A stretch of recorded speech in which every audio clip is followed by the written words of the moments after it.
Hi, everyone, and welcome to the monthly People's World Google Hangout. I'm Blake Depp, People's World writer and tonight's producer. Tonight's topic is why it's both necessary and possible to save the nation's mail delivery service. The post office is under attack. Post offices are being closed. There is a push to end Saturday delivery, and they're basically privatizing services by opening up so-called mini post offices and staple stores. They tell us that's because the post office is losing money. They tell us that the private sector can serve our mail delivery needs better. But tonight, we have with us a distinguished panel that will help us understand how almost everything we've been told about the so-called post office financial disaster is a lie. Our guests want you to hear from them and then judge for yourself whether you've been told the truth. The post office, they say, is more important than most of us even realize. And the first person I want to introduce is Terry Albano, editor of The People's World, who will be asking questions today. She has years of experience as the editor and journalist covering the stories of how people have fought day after day to maintain public services, just like the post office. Then we have John Dick, a hero mailman from Michigan, who was awarded this year's National Association of Letter Carriers Humanitarian of the Year Award.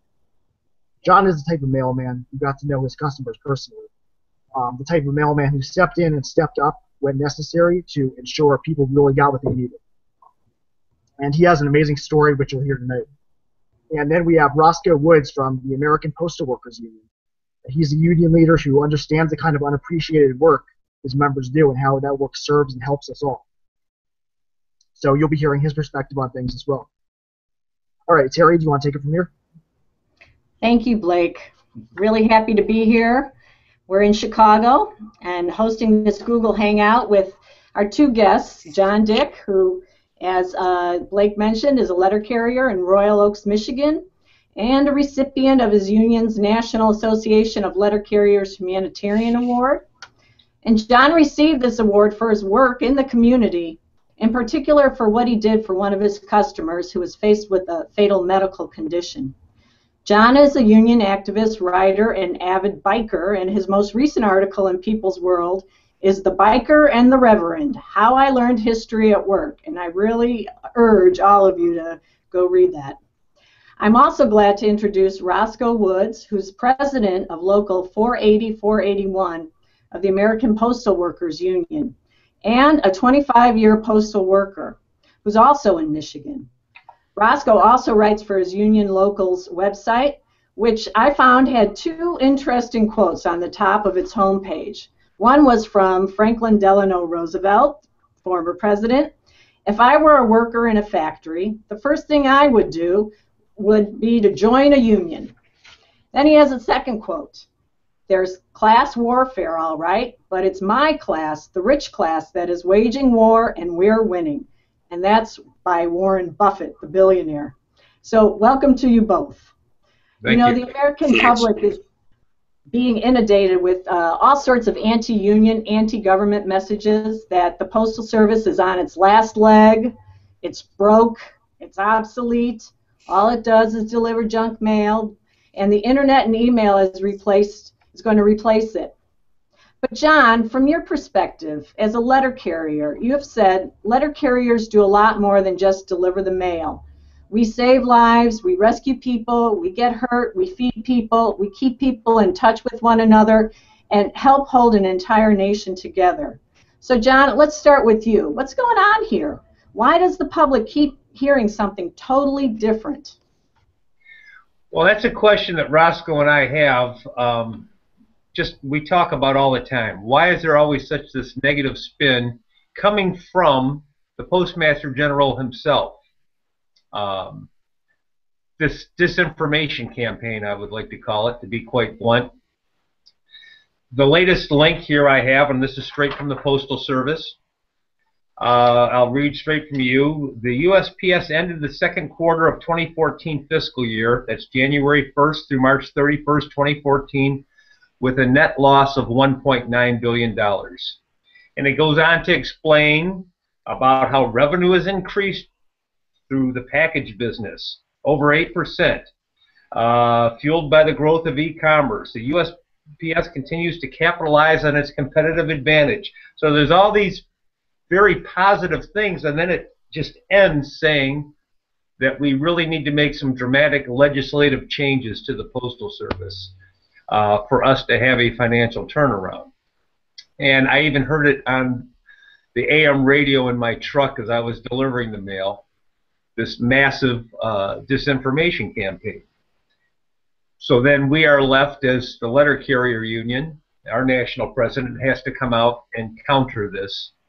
And that's sort of like what we as the unions are doing here, is trying to counter all this negative information that's just the public is inundated by it on a weekly basis. Yeah, well, it sure is. And you know, I came across a really interesting list of facts today on Twitter under the hashtag of Save USPS and Stop Staples. It's called the 10 Facts About the Postal Service. And so fact number 1 was that the Postal Service employs 130,000 veterans. They also employ 49,000 disabled veterans. It is the second largest business with a union workforce. It receives no money from taxes, which cannot be said of large oil companies and corporations that outsource jobs to foreign countries. The Postal Service is established in the Constitution before the Army, Navy, the roads, and the right to declare war. Number 5 is that it is the second largest employer behind Walmart. Number 6 is the post office is the spark plug to the mailing industry.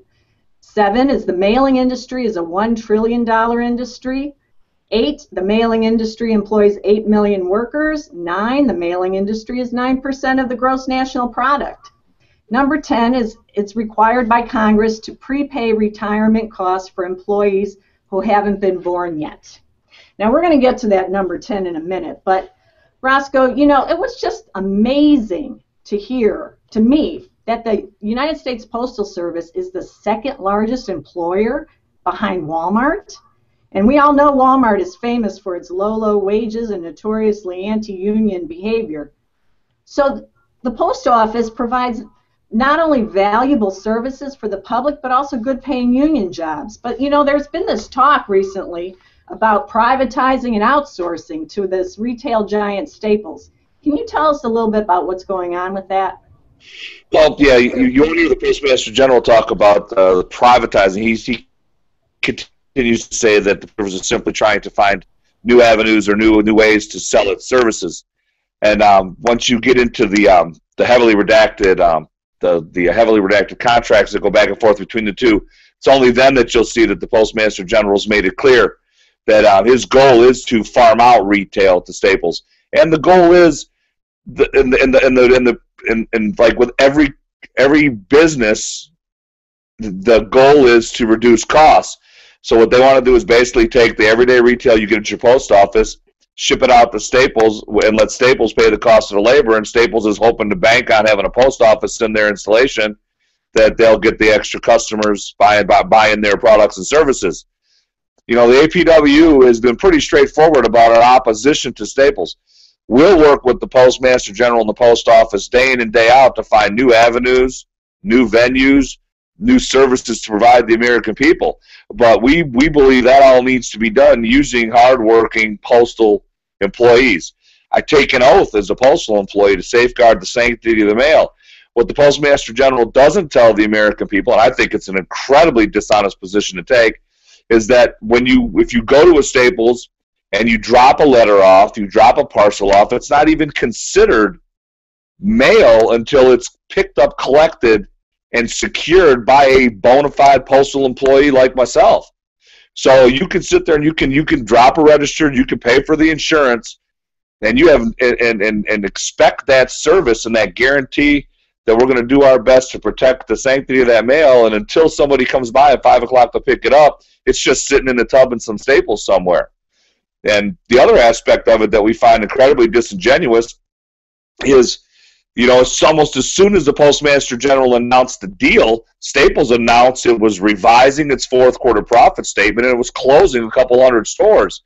Now, imagine if your post office is closed because somebody's moved it into a Staples, And somebody who runs at Staples is making decisions not based on a service they have to provide the American people, not something that's constitutionally mandated, but something that's being purely driven by a profit margin. And they think, well, you know, that Staples store is just not earning what we want it to earn, so we're just going to close it.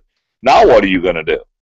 You know, and when we've suggested to the Postal Service, my national president, Mark Dimmelstein, has suggested that if the Postal Service wants to put post office or provide retail services in a Staples, go ahead and do it. All we ask is they use postal employees behind the counters.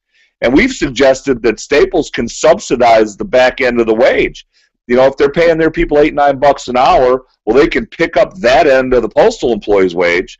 That would save the Postal Service billions of dollars. But it's not about service, it's about privatization. They're not looking to provide reliable service. They're looking to piece off the United States Postal Service to the lowest bidder. And I think the American people deserve better. One of the numbers you had cited about the size of the employment, a number you also put out there was 130,000 veterans. You know, you get rid of these jobs, what are our veterans going to do? I mean, we work with veterans day in and day out. I'm a veteran. And, you know, these kids coming back, they need good paying jobs with benefits. That's what the post office is. And they go from serving their country in their nation's armed forces to serving our nation as a postal employee. And I think service is service. I think as a veteran, I take pride in both aspects of my service. Thank you. You know, you had said something about Staples possibly picking up that $8 or $9 an end, but putting postal workers in positions where you've taken this oath. Can you just explain that a little bit more to our viewers, that you actually, as postal workers, have to, you know, you have to take this oath and what that means? Both John and I, when we hired in, we won't go into how long ago that was, but when we hired in, you know, we had to raise our right hand and take an oath to protect the sanctity of the mail. It goes all the way back to when the Pony Express delivered the mail. Those guys, they locked it in their saddlebags and they traveled vast distances to make sure that somebody's private correspondence remained private and was delivered. You know, I guess taking my thought the full distance, the Postal Service, besides being a fantastic service, also conceptually is a very large protector of freedom of speech. I mean, I can't open that letter, I can't look at it. There are certain rules you have to follow if you even need to inspect the package anymore. You know, and when that letter is dropped off, we are obligated through our oath and through our service to make sure that letter arrives unmolested at its destination. And if we're doing our job right, and if the postmaster general get out of our way, it usually takes 2 to 3 days to get it done. Hope that answered your question. I'd just like to add something I heard Jimmy Carter say recently about with the whole National Security Administration and the breaches of into security. He said, when I want to send a correspondence to somebody, I put it in an envelope, I put a stamp on it, because I know it's not going to be looked at by the NSA, which I thought was great. Yeah, that was good. Wow. That was Jimmy Carter, huh? That was Jimmy Carter, and it was on the Colbert Show, I believe. It was one of the late-night shows. The former president actually saying he felt the Postal Service was the best way to secure a message to somebody if you didn't want your government snooping on you. No encryption codes necessary, just union workers and taking that oath. In a good envelope that seals well. Yeah. You know, I just saw that the Michigan teachers endorsed the APWU's Don't Buy Staples campaign because of this issue of privatization, which is something teachers and other public workers face all the time. You know, we ran a New Hampshire labor news story last year that also exposed not only Staples, but Pitney Bowes, and pushing this, you know, this private mail corporation is pushing this whole kind of extreme plan to totally privatize the Postal Service into these smaller companies, and that the mail would get transported then to the letter carriers who would deliver it. You know, and of course there's big money behind it, and you know, it's some plan that comes out of the Cato Institute. So what do you guys know of that, and how far has that gone along with this Staples deal? John, you want to go first? Well, yeah, I'll say something briefly because Roscoe probably knows more about the Pitney Bowes thing because it's affecting his craft. And what it used to be with our two unions, and we're the two of the bigger postal unions, the APWU and the NELC, have not always been allies in these battles because we've seen them as separate fights, unfortunately.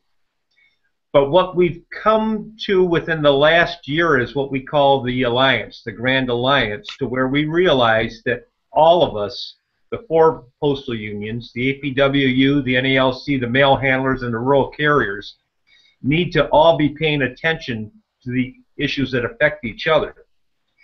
So there was a time when we just thought, well, as long as it's not a letter carrier job affected, in other words, if they close a bunch of processing plants, as long as we still got our 6 days worth of mail to deliver, even if it's delivered by a private contractor, we're going to let the APWU fight that battle out. Well, those days are over.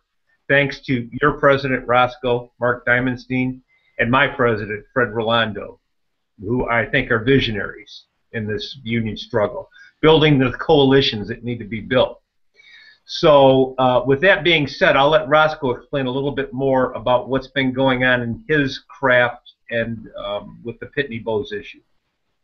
Yeah, that aspect of it, it's pretty interesting that you bring that up because the Postal Service pays large sums of money to have this technology developed so that they can put it to use.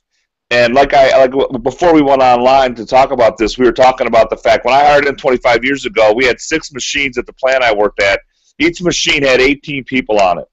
Those 18 people processed approximately 36,000 letters an hour by manually keying them in and keying the address information into a machine that sorted the letters. Within 10 years of my working at the post office, we took those 18 people, we put them on 9 separate machines that pushed 40,000 letters an hour using automation and using barcodes. Now that technology was developed through partnerships with Martin Marietta, Pitney Bowes, ECA, and all these other large corporations that bid for the work. But the Postal Service, it's interesting. They pay to develop this technology, but they never patent it. So these private industries are able to take the technology that's gone to revolutionize the way we can move mail. I mean, keep in mind, last year the Postal Service handled 40% of the world's volume of mail. We moved over 1.58 billion pieces of mail just here in the United States. And we did that largely through automation. We sort it, the carriers take it that last mile. It is a very tightly run operation.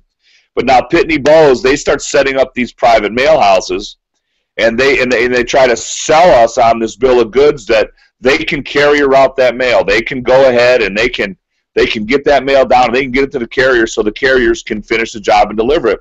But again, what they don't tell you is that without the postal infrastructure, without the people who work for the post office keeping up on the address information, keeping up on the carrier routes, you know, I mean, the work that John did, designing a carrier route, the route that John walked every single day is no easy task. There's a tremendous amount of effort that goes into it.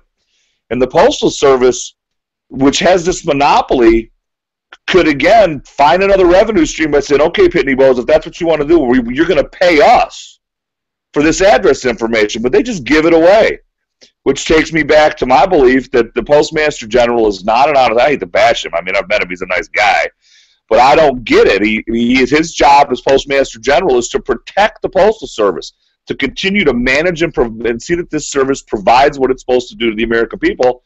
And he's giving it away. He's giving it away when he gets the chance.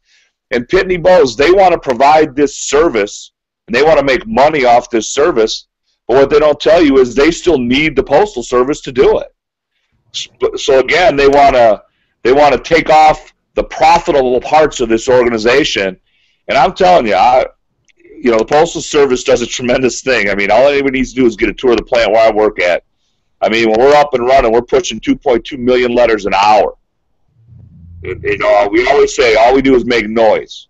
But, man, that mail moves, it flies out of there, and we take all the mail from Saginaw to Toledo, comes into my facility, we cancel it, we flip it, we deliver it, and our delivery scores are up around 98%. I don't think any private corporation can do that because they're going to put profit ahead of service. And I think anybody who pays attention to anything knows that when you look at the bottom line ahead of the service you're providing, you're going to look for ways to cut service. We reach every single address in this nation. UPS uses the carriers and the Postal Service to finish the job. FedEx uses us to finish the job because it is not economical for them. Oops.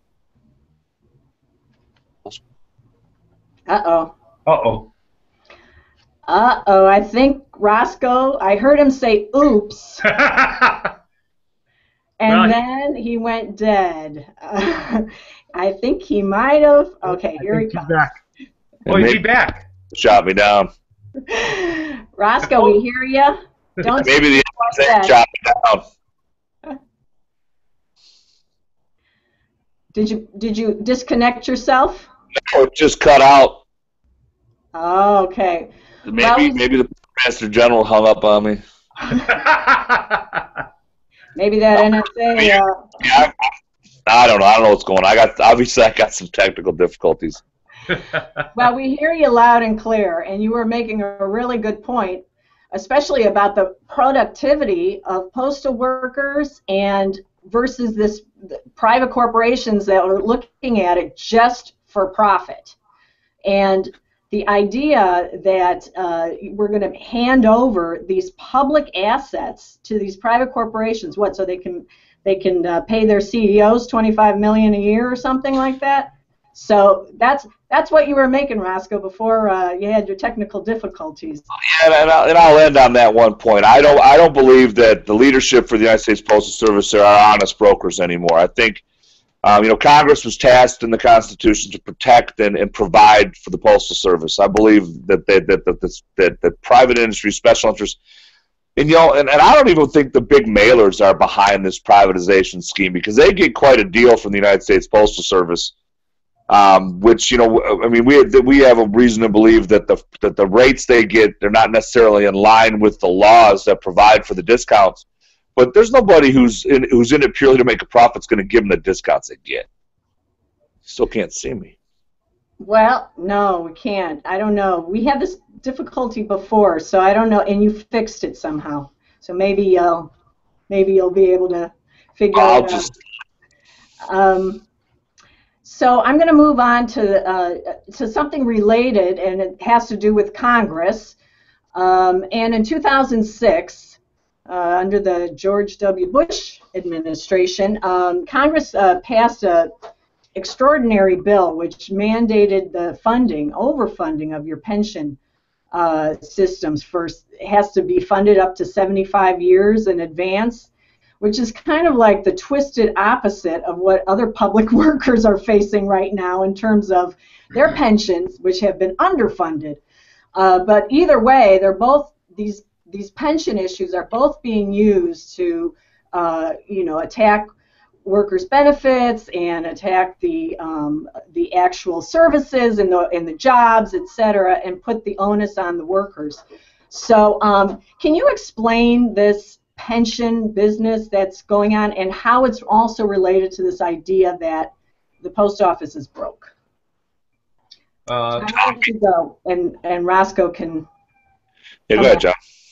Yeah, this is really the bull in the china shop, and it gets whenever the Postal Service comes out with these financial losses it talks about.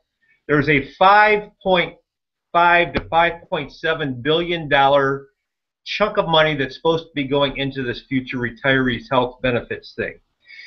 Now, it hasn't been paid in the last 2 years. So when you read about these financial losses, they fail to say it's an accounting thing. We really haven't paid the money.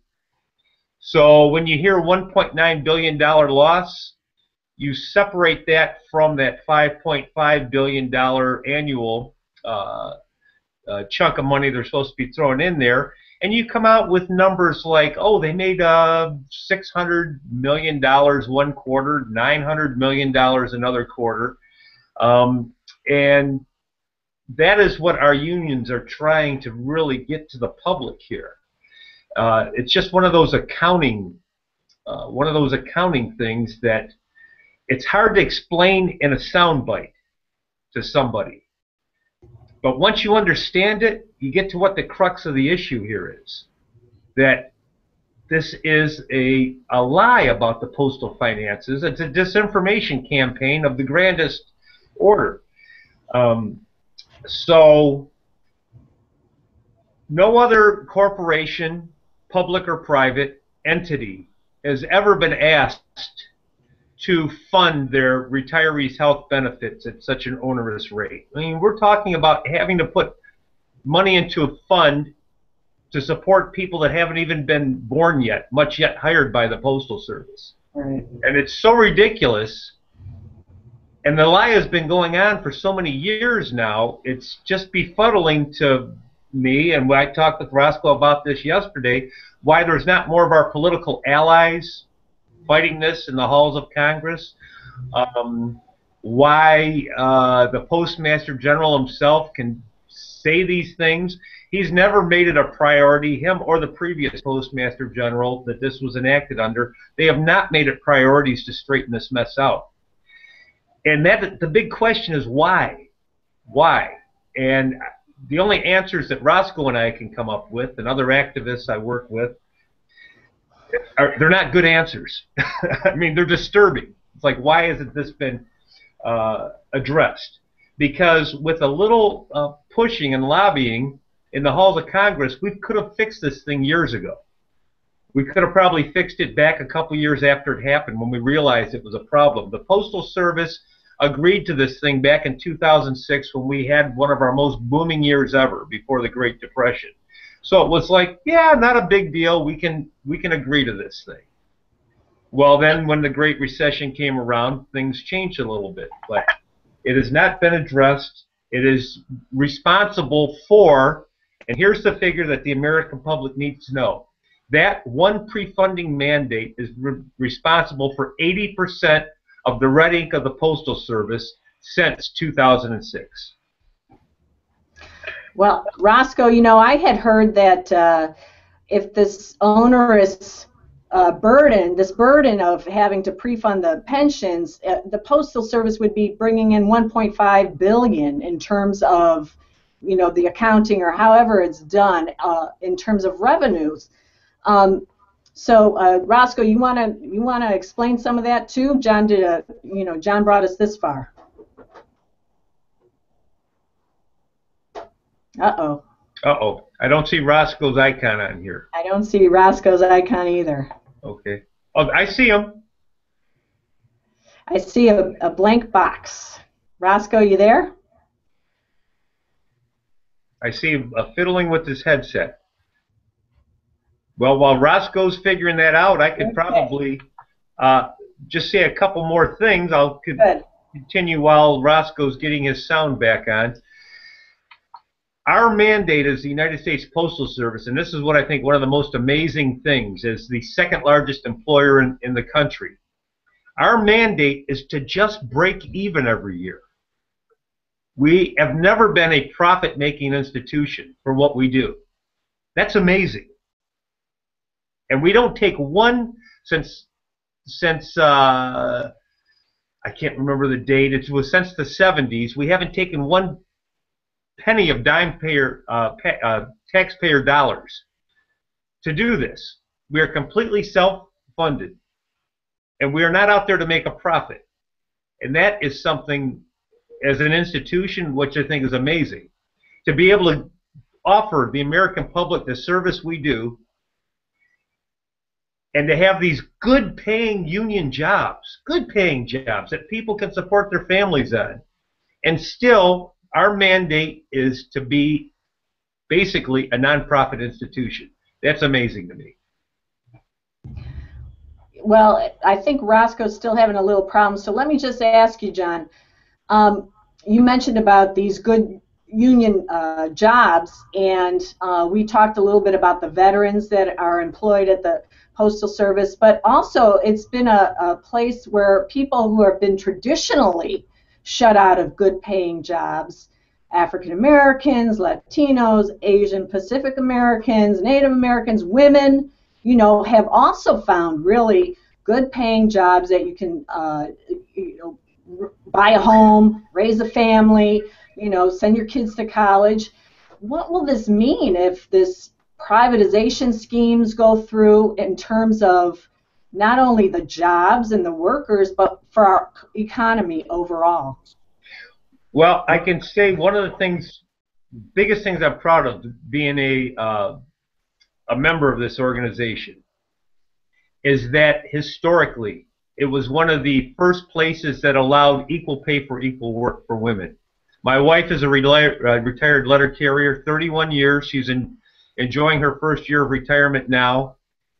And the whole time she worked, she made equal pay for the hard letter carrier work that she did, standing next to every man in that office.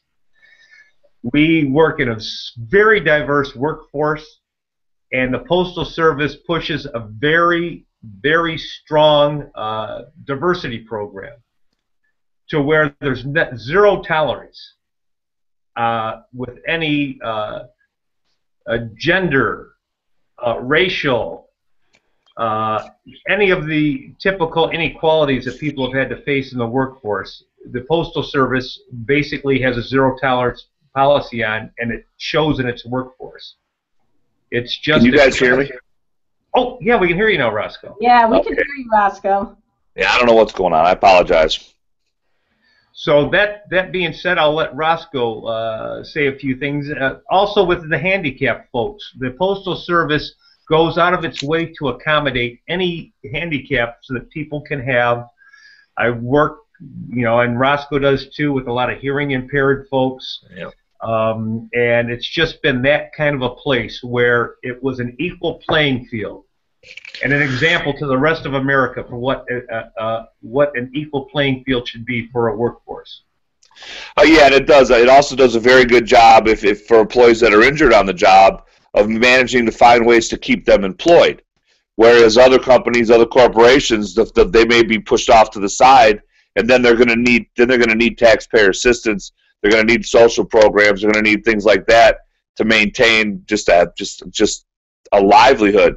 The Postal Service has been very good over the years of finding work for those injured employees. One of the comments I did want to make before I had my technical difficulties about the overpayment, and you did touch on the veterans issue, but the other aspect of it is the Postal Service is responsible for picking up the military service of a lot of its veterans with credit towards their retirement, which no other federal agency has to do.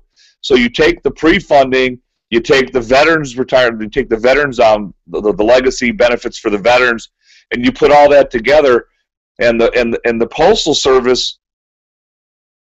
It boggles my mind why Congress would not work to help keep it successful, because it does so much to take all these obligations off the general budget by the work that we do and the revenue that's generated through retail, at, like John did a very good job of explaining, at no expense to taxpayers. You pay for a stamp, and that stamp does so much. It employs veterans. It gets your correspondence from one part of this nation to another. And there's no taxpayer expense. The Postal Service is an incredibly lean, mean, efficient operation, and if the Postmaster General would just get out of the way and actually be an honest broker, along with Darrell Issa in Congress, I think the American people would be blown away by the success the Postal Service would become. You know, you mentioned stamps. First of all, I love stamps. Love to look at the stamps. Love to buy all the different new kinds that come out. You know, there's some of them are just beautiful. But then you mentioned Darrell Issa, Roscoe. You must have read my notes, because while you know you mentioned the role of the postmaster and all of this, it seems like Representative Issa, a Republican from California, is also playing a pretty big role in trying to push these privatization schemes, etc. And in that article that we ran about Pitney Bowes, he's a big receiver of Pitney Bowes money. They gave the maximum contribution, $17,500, to his 2012 campaign, and the same from UPS. So can you tell us a little bit more about Darrell Issa and what he's doing? Would you say he's got an extreme right-wing makeover for the Postal Service in mind? With Darrell Issa, it's hard to tell exactly what his agenda is. He's definitely driven to privatize, but you don't know whether he's driven by his desire to earn a buck or to just destroy unions any chance he gets. The guy is notoriously anti-union, and he sees virtue in going after the United States Postal Service just to bust the organizations that John and I hold so dear. He doesn't believe anybody should have a voice in the workplace, and he believes that that the Postal Service is just this overbloated government agency. And I don't know if I say he believes that. I base that opinion based on the legislation that he passes. But again, or he tries to pass, the legislation that he shoves forward, besides being anti-post office, it's just anti-person. He wants to scale back. He wants to force people to work longer. He wants to scale back the benefits that are in place if somebody's injured. I mean, as far as he's concerned, you can work till you're 100 and never retire, and for $8 an hour. The guy's. It's hard to go into the number of anti-postal things that he puts into legislation. Like I said, my personal opinion, I think he's driven more to bust the unions, because between John Dick and I, we're a couple of the largest industrial unions left in the nation. And we're a big target for guys like Darrell Issa and folks on the right. And they don't see unions as a virtue, they don't see unions as a voice. They see the unions as an impediment to profit. When if anybody really looked at the contract that John worked under, and the contract that we currently have with the Postal Service, you could not ignore the fact that the unions went to great lengths to come up with contracts that build savings in. We agreed to staffing cuts. We agreed to a second-tier wage. We agreed to modifications in a full-time work week. Went to great lengths to work with the Postal Service to provide flexibility to help them save money. And they ignore all those positive aspects, and they focus on a manufactured deficit as a means to destroy the Postal Service. And I mean, every time I've seen the Postmaster General sit in front of Congress, he never begins with, hey, I need to get rid of this pre-funding. He never begins with the fact that at the beginning of every fiscal year they cut a check for $5 billion. No agency, no company ever begins the year $5 billion in the hole. But the Postal Service did for 6 or 7 straight years. 5, 7, 6 years, yeah. A lot of numbers there, and I wanted to just take a brief break, but before we do that, before we go to questions, we have some questions coming in from our viewers. I wanted to just mention about that you had talked about unions and union jobs, and when you were having your technical difficulty, we were talking about how that has been providing so many. You're back, Roscoe. Great. How it's provided so many people who've been traditionally, locked out of good-paying jobs, a decent living, and John, and unions, they're all union jobs. That's what unions do. They provide a basic floor, a basic something for people's living. But not only that, unions, they're think tanks too in a lot of ways. And John, you were mentioning before we went live about some of the ideas that the unions are having, the letter carriers, APWU, about how to reinvest in the Postal Service and make it, provide more services, etc. You want to just briefly give us some examples on that, and then we're going to go to the Blake and questions from the viewers. Yes. One of the things that we've done, and for 10 years I've been what's called the Customer Connect Coordinator in my office, is we realized it was in our best interest to have what's called, and a lot of people criticize this sometimes, your far lefties sometimes say employee engagement. But what we do is, as we're out there carrying the mail, we look for opportunities where the Postal Service might be able to get a foot in the door. I see where the UPS truck goes. I see where the FedEx truck goes. I talk to small businesses that maybe are trying to figure out ways to advertise their business and look for affordable ways to send a postcard through the mail, and I help them do that. So we have done this for, this is our 11th year now as the NALC, and the APWU has their version of the same program.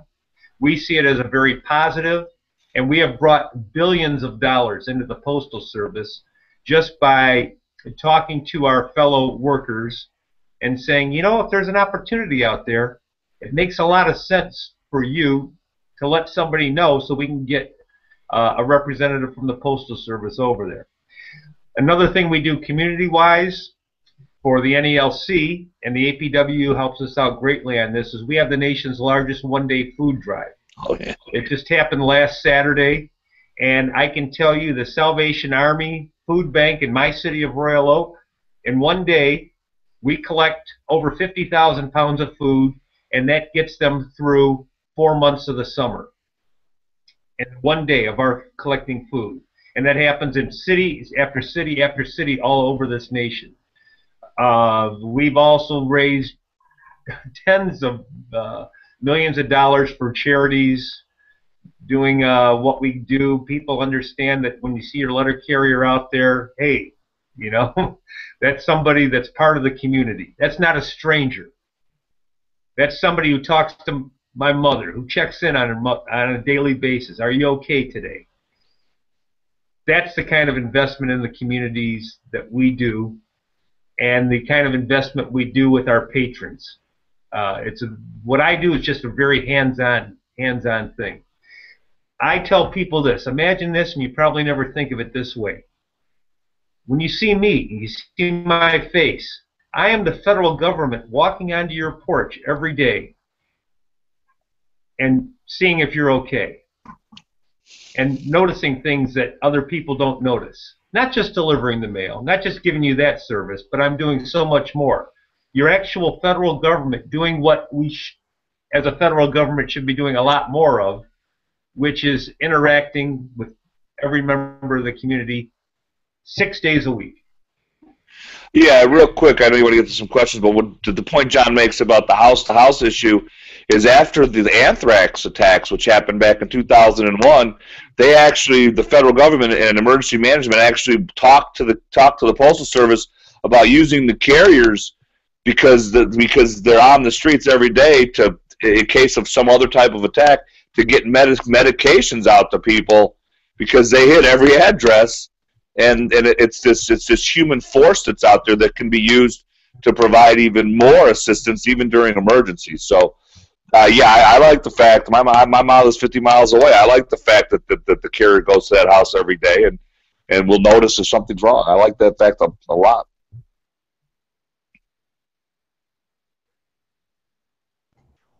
Go ahead, Blake. Okay, so a reminder to those watching, this is our People's World Google Hangout, and you could catch these once a month. And for information on that, check www.peoplesworld.org. We'll let you know beforehand. And we're not a mega corporation. We're supported by our readers and the people. So there's a donate button on the front page, and if you ever want to help out and support the online publication, feel free to click on that button. We're here tonight with the topic focusing on why it's a necessity to save the Postal Service at a time when the Postal Office is under attack. And here with us is our own People's World editor, Terry Albano, heroic mailman John Dick, and union leader Roscoe Woods with the American Postal Workers Union. We'll now be taking some of the questions that viewers sent in. We have just a couple. The first is by Sue Webb, and she asks, the same running out of money claim is also used about Social Security. Is there a connection? Roscoe, you want to tackle that first? And then I would say the only connection is that Social Security is probably one of the best-run government programs in the country, in the history of the nation. And now with direct deposit, it's probably one of the cheapest to run. And I would have to say that the Postal, I mean, I'm not an expert on it, but I'd say the only similarity is both organizations, I believe, incredibly successful, and I think they're just being attacked with misinformation in an attempt to undo what decades have proven to work. Potentially a lot of money for Wall Street. Yeah, again, yeah, that's a very good point. I think it's not about the Social Security struggling, in my opinion, from what I've read. It's that somebody sees an opportunity to take that and make money. You know, it's not, again, the folks that are attacking Social Security, it's not about providing that benefit and that bottom to American seniors. It's about making a buck. Yeah. So, John? Yeah, it's all about the, whatever way you can attack government, even if you can spin some disinformation about things that work gloriously. I mean, Social Security is one of the institutions that has not failed, and it's not going to fail. It's well funded. The Postal Service, we have shown over and over when it comes to the health funding issue.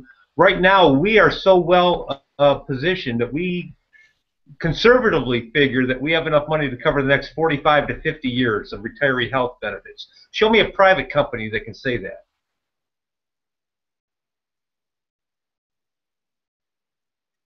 Great.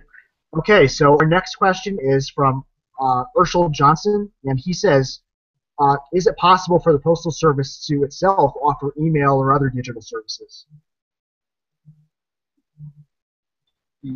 I could talk on that a little bit from some experience that I've had, and Roscoe, jump in. At our national conventions that we have every 2 years, we have special segment of the convention talking about innovative ways to help preserve the Postal Service for future generations. Now, this is coming out of our union, the NALC.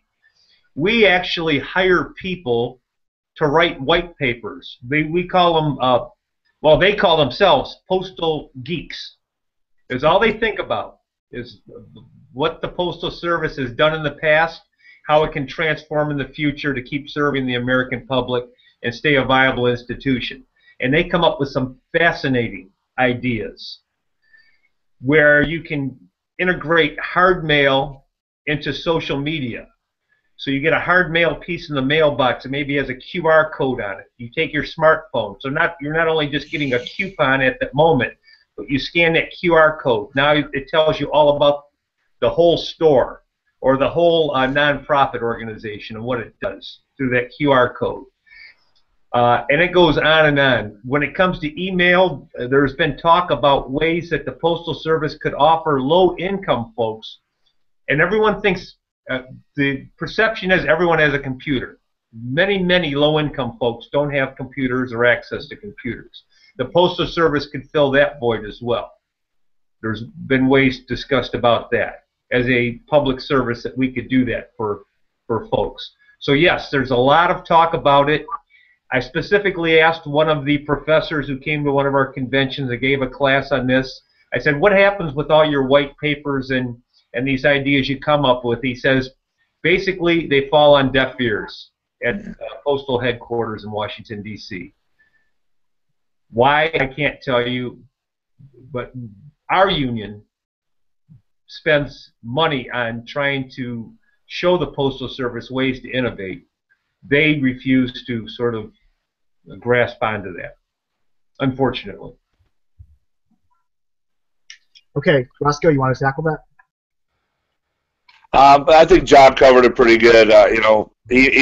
Again, we talked earlier. Faxes were going to destroy the Postal Service. Email is going to destroy the Postal Service.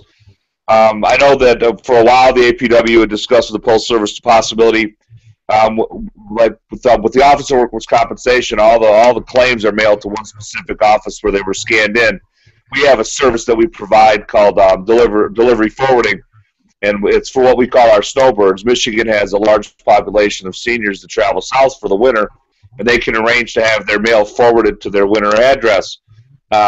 We floated the concept of perhaps Again, given the fact we've taken an oath and we take a lot of pride in protecting the privacy of the American people, developing a process under which perhaps the mail can be opened locally and scanned and emailed directly to the customer and then there would be no delay in the forwarding service.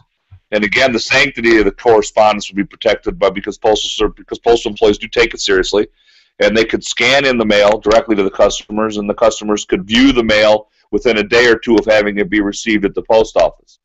It's an idea that we've floated to the Postal Service in an effort to use the internet to provide better mail service to the customer. And again, it goes back to what John was talking about. You have a QR code, you click it, and it provides an enhanced product on your smartphone. If the customers are comfortable, they pay for the service. We'd open, scan, and email, and there you go, using the internet to provide better mail service. Another thing that our unions have been really pushing for and trying to, get creative about ways to innovate for the future. Both of our unions are pushing for postal banking, more postal banking. Right now, we sell money orders in our post offices. Why not expand that to folks, low-income folks particularly, who don't have access to some traditional banking? We could be doing a lot of that and charging a nominal service, but offering a great service. So I know that within our union activist circles, that's one of our big issues. We're constantly thinking of ways to do not less for the American public, but how to do more for the American public. I think that's going to be how we stay viable for the future. Yeah, and that desire to provide more service is based on the fact that we do believe, and I think we've earned it, we're one of the most trusted organizations in the United States. People trust the Postal Service. They trust the retail folks. They trust that we'll do a good job. And I think that the Postmaster General on a daily basis misses out on that, misses out on being able to increase service and provide for a better, more viable service by squandering that trust on schemes like privatizing out the staples. Great. Okay, we have time for one more question, and I think it's a good one to wrap up with. Claire Binkley asks, what can working people do to help support the Postal Service? John, you want to take that one? Well, I can tell you some immediate things. We just got some information today. There's constantly these bills and legislation that come up probably a half dozen times a year. If you go to our union's website, which is nalc.org, or go to Save America's Postal Service. Hold on, let me see if I've got the thing here. Save America's Postal Service. That's the website. You will see some things you can do, because so much of what's going to happen to the Postal Service is tied to legislation. We ask people all the time to understand what legislation is in Congress and then to make some phone calls. So tomorrow what you can do immediately is call the Capitol switchboard at area code 202-224-3121. Again, 202-224-3121. Ask to be connected to your House member and let your rep know you oppose the Secure Delivery for America Act. It's one of the bad bills out there. It's one of the bills that is looking to end Saturday delivery and end door-to-door delivery.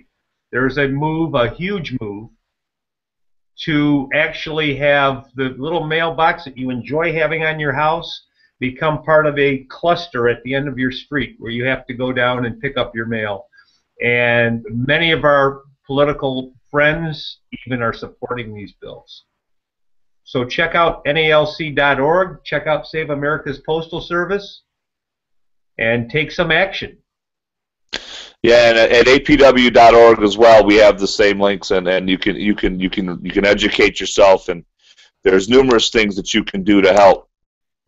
But calling your congressperson and expressing your opinion that you want them to take actions to help, not harm, is definitely the way to go. I do believe that Congress is still moved by people, despite all the money that's corrupted our political system. I do believe that they do respond to a grassroots effort. I do believe that Congress will respond.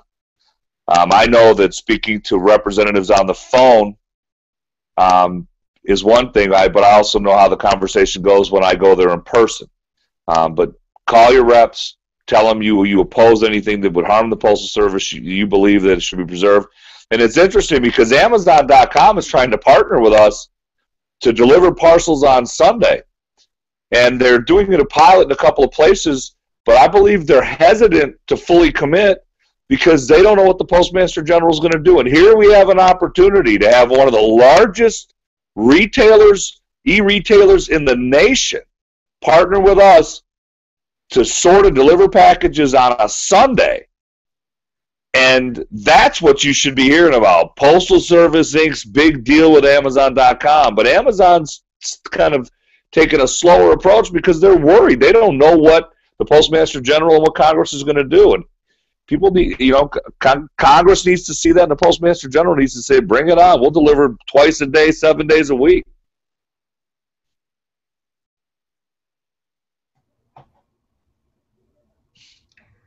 Okay, so Blake, are we wrapping up now, or? Right. Okay. Thanks, everyone. And I hope everyone got a lot out of tonight's Hangout. And like I said, keep an eye on www.peoplesworld.org, where we'll post information on next month's Hangout. And I just want to say thanks a lot to Terry and to John and to Roscoe. And Terry, do you want to close with anything?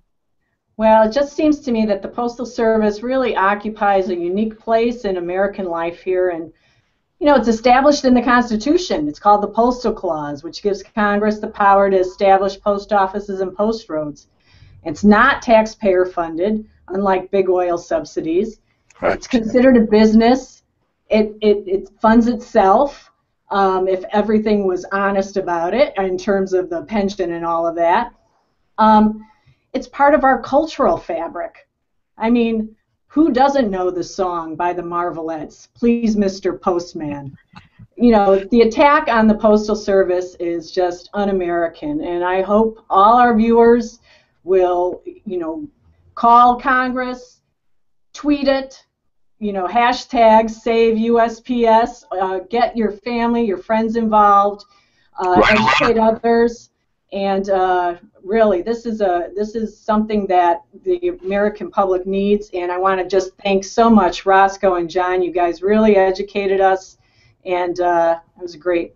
So thank you, and thank you for your everyday work. Thanks for having us. Thank you for having us so much. Thanks, everybody.